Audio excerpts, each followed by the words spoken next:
결혼 7년 차. 저희 부부는 말 그대로 조용한 가정을 이루고 있었습니다. 아이 없이 둘만 사는 맞벌이 부부였고, 저는 제조업 쪽 중소기업에서 관리직을 맡고 있었습니다. 아내는 미술학원에서 파트타임 강사로 일했고요. 퇴근 후엔 둘이 집에서 식사하고 주말에는 영화 보거나 가까운데 드라이브. 그렇게 특별할 것 없이 지나가는 일상이었습니다. 사실 아내는 크게 변한 점이 없었습니다. 늘 정리정돈 잘하고 간단한 저녁은 스스로 차렸고 말수가 적고 혼자 있는 시간도 즐기는 사람이었습니다. 그래서였을까요? 저는 단 한 번도 그녀를 의심한 적이 없었습니다. 그날도 우연한 일이었습니다. 아내가 쓰는 공용 계좌가 있는데 제가 평소 신경 쓰지 않던 곳입니다. 사실상 제 월급 통장에서 필요한 생활비가 그쪽으로 자동이체 되다 보니 저는 그냥 거기서 알아서 잘 쓰겠지 정도로만 여겼습니다. 하지만 회사 법인카드 관련 문제로 제 명의의 각종 계좌들을 조회하게 됐고 그 과정에서 우연히 공용 통장의 출금 내역을 들여다보게 됐습니다. 거기엔 매달 똑같이 빠져나가는 30만 원 이체 내역이 있었습니다. 수취인은 장땡땡이라는 생소한 이름이었고 거의 1년 가까이 매월 같은 날짜에 빠져나간 흔적이 남아 있었습니다. 2024년 9월 5일 30만 원 장땡땡. 2024년 10월 5일 30만 원 장땡땡. 자동이체였습니다. 장땡땡 이름이 전혀 낯익지 않았습니다. 우리 가족 중엔 그런 이름이 없고 제가 아는 아내 지인 중에도 떠오르지 않았습니다. 처음엔 대수롭지 않게 생각했습니다. 뭔가 후원하는 사람인가? 지인 도와주는 건가? 그런데 그 순간 이상한 생각이 스쳤습니다. 왜 매달 정확히 같은 날짜에 같은 금액을 자동이체하지? 가족도 아니고 후원단체도 아니며 친구에게 돈을 보낼 일이 그렇게 규칙적으로 있을 수 있나요? 그날 밤 아내에게 조심스럽게 물어봤습니다. 당신 공용계좌에서 매달 나가는 30만 원 뭐야? 아내는 한 박자 늦게 눈을 깜빡이며 대답했습니다. 아, 그거? 그냥 아는 동생인데 좀 힘들어서. 월세도 밀리고 잠깐만 도와주기로 했어. 나중에 갚는다고 했고. 설명이 짧고 말끝이 흐릿했습니다. 보통 아내는 자기가 아끼는 사람이나 사정을 말할 때 꽤 구체적인 사람이거든요. 그런데 이날은 굉장히 간단하게 넘어가려는 뉘앙스가 강했습니다. 더 묻고 싶었지만 괜히 날카롭게 군다는 인상을 줄까봐 그냥 아 그래. 알겠어라고 넘겼습니다. 그날 이후 저는 집안의 공기를 다르게 느끼기 시작했습니다. 예를 들면 이런 겁니다. 아내는 토요일마다 아침에 나가 오후 늦게 들어오곤 했는데 그냥 카페 갔다가 그림 좀 그리다 왔어라는 말이 너무 짧게 들렸습니다. 핸드폰은 항상 무음 상태였고 거실에서 울리지도 않았습니다. 현금 사용 내역이 거의 없고 간단한 택시비나 커피값도 대부분 제 카드에서 빠졌죠. 이런 것들은 원래도 있었던 아내의 습관이지만 그 30만 원 송금 내역을 보고 난 뒤엔 모든 게 의심스럽게 보였습니다. 그래서 저는 행동에 나서기로 했습니다. 우선 은행 앱에서 공용계좌의 1년치 거래 내역을 PDF로 저장하고 장땡땡이라는 이름을 인터넷에 검색해봤습니다. 하지만 결과는 없었습니다. 이름만으로는 찾을 수 없었고 휴대폰 번호도 몰랐기에 쉽지 않았죠. 결국 저는 탐문을 시작했습니다. 아내의 지인 중 장씨 성을 가진 사람이 있는지, 그 사람의 주소나 직업은 무엇인지 조용히 알아봤습니다. 학원 동료들과 연락이 거의 없던 아내는 대부분의 시간을 집과 학원, 그리고 토요일 낮 외출로 보냈습니다. 그렇게 2주쯤 지났을 무렵 아내가 외출한 날을 기억해두고 그 주변을 직접 따라 나가보기로 했습니다. 그날은 토요일 오전 10시쯤. 아내는 청바지에 베이지색 셔츠, 단정한 머리로 나섰습니다. 그 모습은 여느 날과 같았습니다. 전 몰래 나와 차를 몰고 뒤를 따랐습니다. 아내는 40분 정도 달려 도심 외곽의 주택가에 있는 작은 원룸 건물 앞에 멈췄습니다. 그리고 차에서 내리자마자 문을 열고 들어갔습니다. 카페도 화실도 아닌 원룸 건물. 출입구에 써있던 관리실 스티커에는 장땡땡이라는 이름이 붙어 있었습니다. 그제서야 모든 퍼즐이 맞춰지기 시작했습니다. 장땡땡은 아내가 말한 그 아는 동생이 아니었습니다.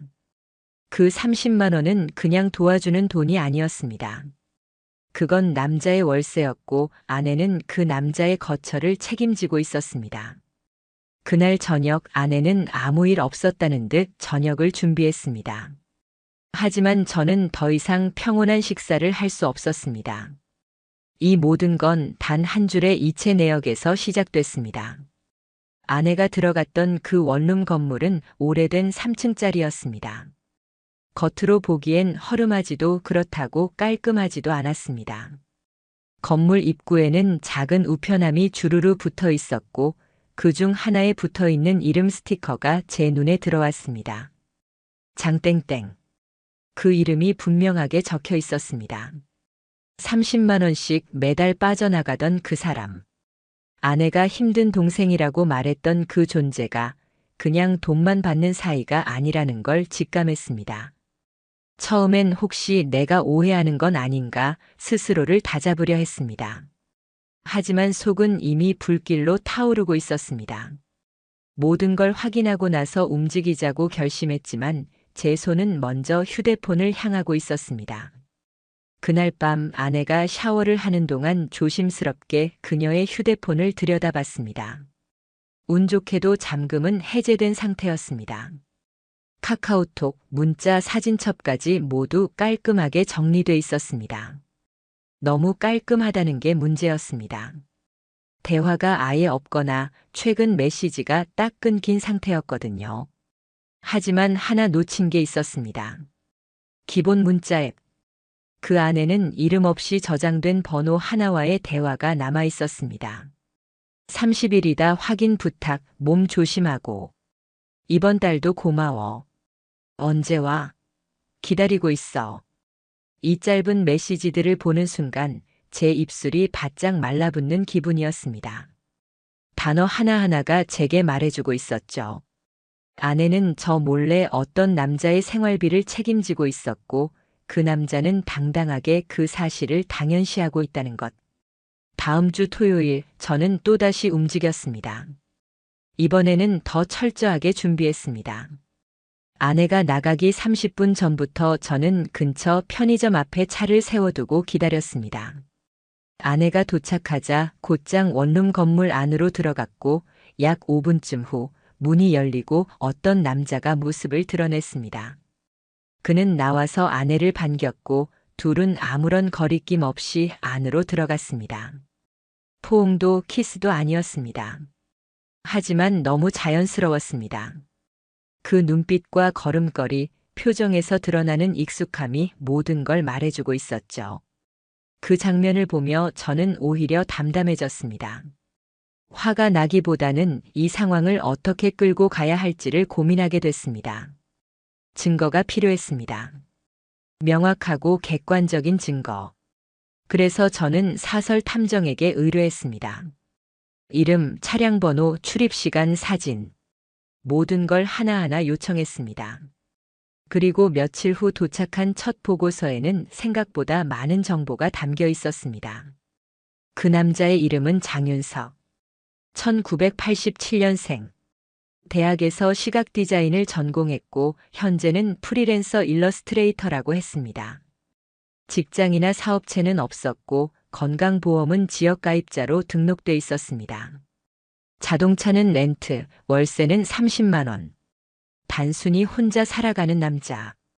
그것만 보면 아무 문제 없어 보일 수 있겠지만 문제는 이 남자의 생계가 아내의 계좌에서 나온다는 점이었습니다. 조사 결과 그 원룸 계약 역시 아내 명의로 되어 있었고 매달 30일경 자동이체로 관리비까지 납부되고 있었습니다. 심지어 주변 CCTV를 분석한 결과 아내는 매주 토요일마다 해당 원룸에 대략 4시간 머물다 나왔습니다.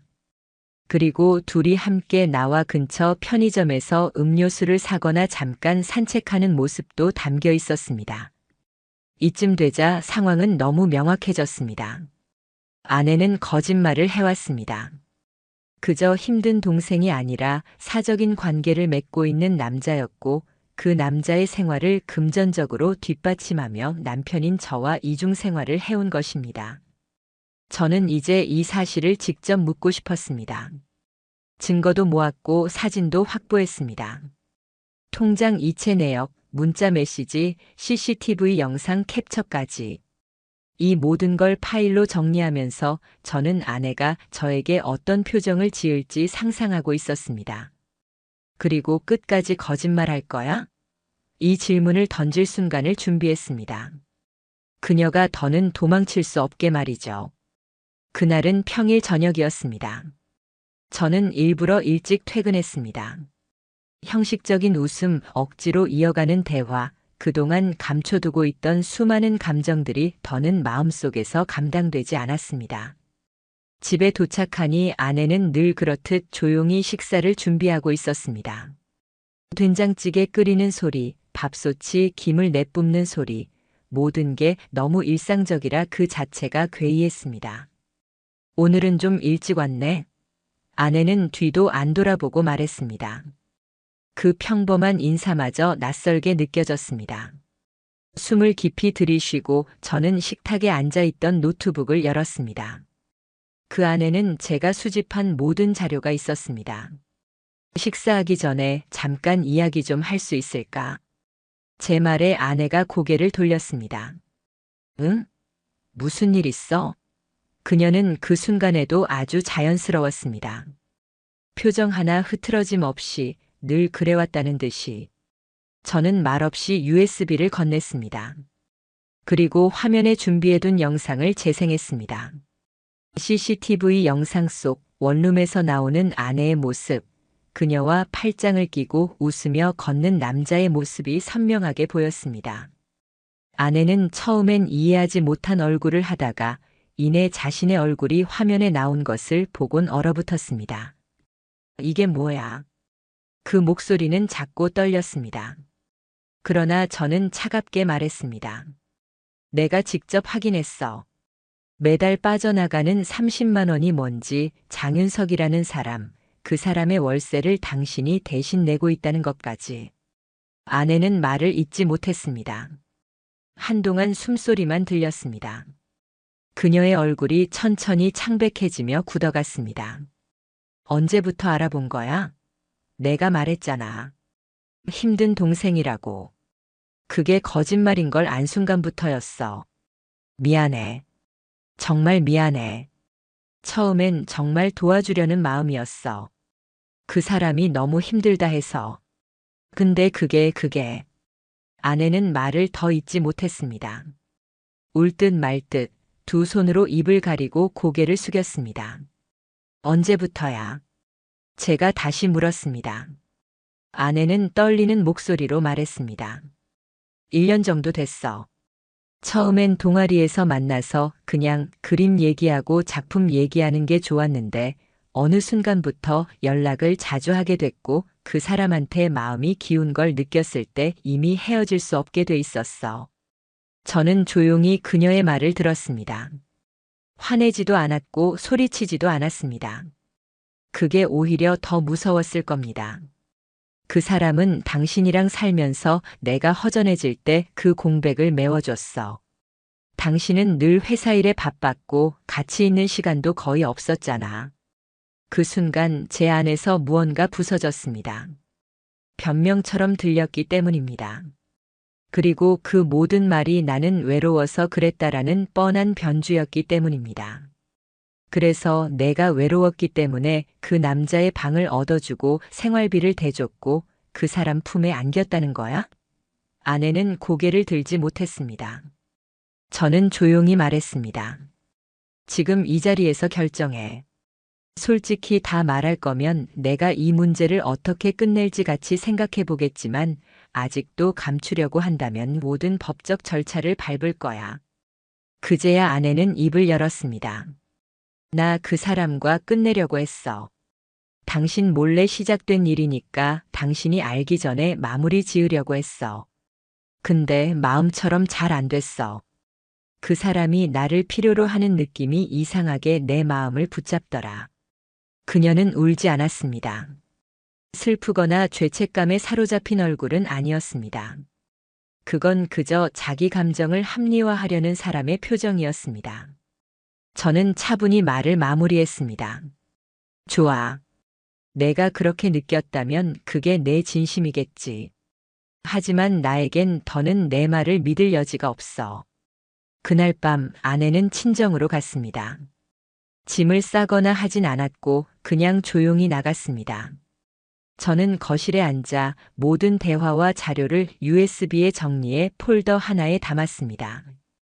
진실의 기록이라는 이름을 붙였고 그 폴더 안엔 아내와의 결혼 생활 7년이 무너지는 순간순간이 정리돼 있었습니다. 아내가 집을 떠난 그날 이후 저는 단 하루도 마음 편히 잠들 수 없었습니다. 분노, 허탈감, 쓸쓸함 그리고 자괴감까지 정신을 붙잡아주는 건 오직 현실적으로 내가 할 수 있는 조치뿐이었습니다. 저는 바로 다음 날 지인의 소개를 통해 이혼 전문 변호사를 찾았습니다. 지금 내 상황을 법적으로 어떻게 정리할 수 있는지, 그리고 무엇보다 그 남자에게 어떻게 책임을 물을 수 있는지 알고 싶었습니다. 상담실에서 저는 폴더에 정리해둔 모든 자료를 조용히 내밀었습니다. 계좌이체 내역, 문자 캡처, CCTV 캡처 이미지, 아내와의 대화 녹취, 사설 탐정 보고서, 변호사는 한 장 한 장을 넘겨보며 고개를 끄덕였습니다. 그리고 말했습니다. 상간자 소송 가능합니다. 정황상 단순한 교류가 아닌 실질적인 내연 관계가 명확하고 경제적 지원까지 있었기 때문에 위자료 청구 사유가 확실합니다. 저는 주저하지 않았습니다. 정확히 어떤 방식으로 진행되나요? 이혼 여부와 무관하게 배우자 외도 상대방에 대해 별도 민사소송을 제기할 수 있습니다.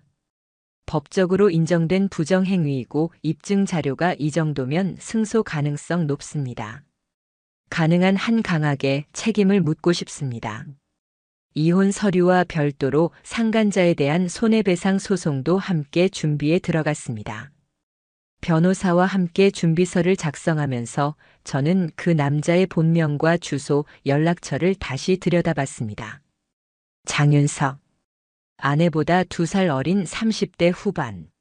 미대 졸업 후 그림 작업을 해오고 있었다지만 소득은 전무하다시피 했고 월세도 없으면 살 수 없는 사람. 제가 보기엔 아내의 감정을 후원금처럼 이용한 비겁한 남자였습니다. 며칠 뒤 저는 변호사를 통해 내용 증명을 그에게 보냈습니다. 귀하가 유부녀와 내연 관계를 지속하며 경제적 지원을 받아 실질적으로 거주해온 행위는 민법 제750조에 따른 불법 행위이며 이에 따라 귀하에게 손해배상 청구를 제기함을 통지합니다. 한동안 답변이 없었습니다. 그러던 중 그 남자에게서 한 통의 전화가 걸려왔습니다. 처음엔 받지 않으려 했지만 직접 듣고 싶었습니다. 그리고 받았습니다. 혹시 김땡땡 씨 맞으시죠? 목소리는 의외로 차분했습니다. 네. 장윤석 씨죠. 네, 너무 죄송합니다. 제가 정말 잘못했습니다. 그분이 결혼하신 분이라는 걸 알았고도 멈추질 못했습니다. 저는 짧게 대답했습니다. 지금 와서 무슨 말을 하셔도 소용없습니다. 법적으로 처리하겠습니다. 이제 연락하지 마십시오. 그는 말을 잇지 못했고 통화는 그걸로 끝이었습니다. 며칠 후 저는 법원에 상간자 소장을 접수했고 같은 날 아내에게도 이혼 의사 통보를 공식 전달했습니다. 그녀는 예상했던 것보다 담담했습니다. 나도 그게 맞다고 생각해. 변명하지 않을게. 우리는 공동재산 분할을 놓고 조정 절차에 들어갔습니다. 아내는 거의 모든 것을 포기하다시피 했습니다. 당신이 날 믿었던 만큼 난 배신했으니까. 할 말 없고 가져갈 것도 없어. 결혼 7년 결국 서류상으로 끝이 나기까지 2달도 채 걸리지 않았습니다. 상간남 장윤석은 변호사를 통해 일부 금액을 조정해 합의하려 했지만 저는 끝까지 법정에서 판결받기를 택했습니다.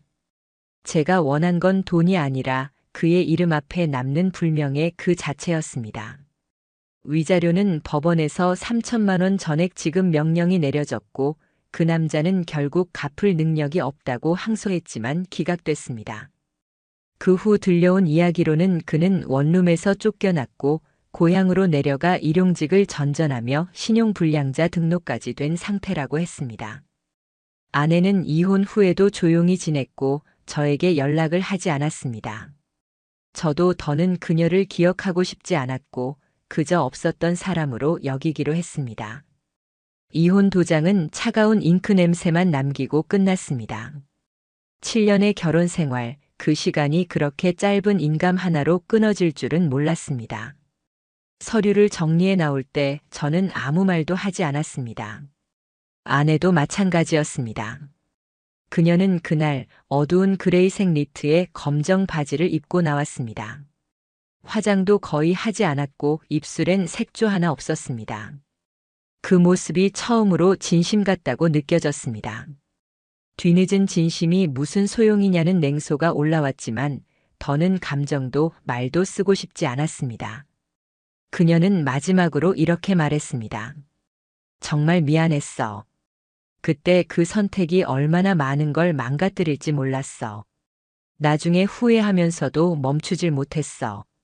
당신이 얼마나 괜찮은 사람인지 이제 와서 알게 됐어. 그 순간 저는 눈을 피했습니다. 늦었어. 그 한마디만 남기고 저는 그날 이후 그녀와 다시 연락하지 않았습니다. 법원 판결 이후 장윤석은 소문대로 망가졌습니다. 위자료 3천만 원 지급 명령은 기각 없이 확정되었고 그는 능력이 안 된다는 이유로 매달 겨우겨우 10만 원 수준의 분할 납부만 하고 있습니다. 신용불량자가 된 이후 렌트도 안 되고 계좌 개설조차 어려워졌습니다.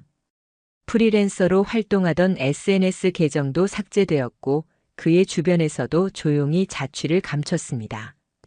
지인의 말을 빌리면 고향 내려가서 편의점 알바 뛰며 사는데 누가 저 인간이 유부녀한테 월세 얻어 살던 놈인 줄 알겠냐며 모든 걸 숨기고 사는 중이라고 했습니다.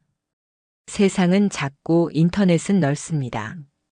그의 이름은 여전히 포털에 불륜, 위자료와 함께 묶여 있고 구글에는 내용 증명 PDF가 업로드된 사이트도 떠 있습니다. 영원히 지워지지 않을 낙인. 그게 제가 택한 복수였습니다. 저의 삶이 처음엔 무너졌다고 생각했습니다. 가족도 신뢰도 사람에 대한 애정도 모든 게 부서진 느낌이었습니다. 하지만 시간이 지나며 저는 알게 됐습니다. 사람은 상처를 감싸는 대신 들여다보고 정리해야 한다는 걸.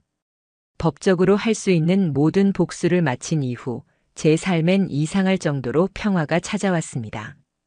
감정이 사라진 공간에서 저는 제 삶을 천천히 다시 채워나갔습니다. 운동을 시작했고 음악을 들으며 책을 읽는 시간이 늘었습니다. 새로운 사람을 만나는 것에는 아직 거리감이 있지만 적어도 내 자신을 다시 사랑할 수 있게 됐습니다.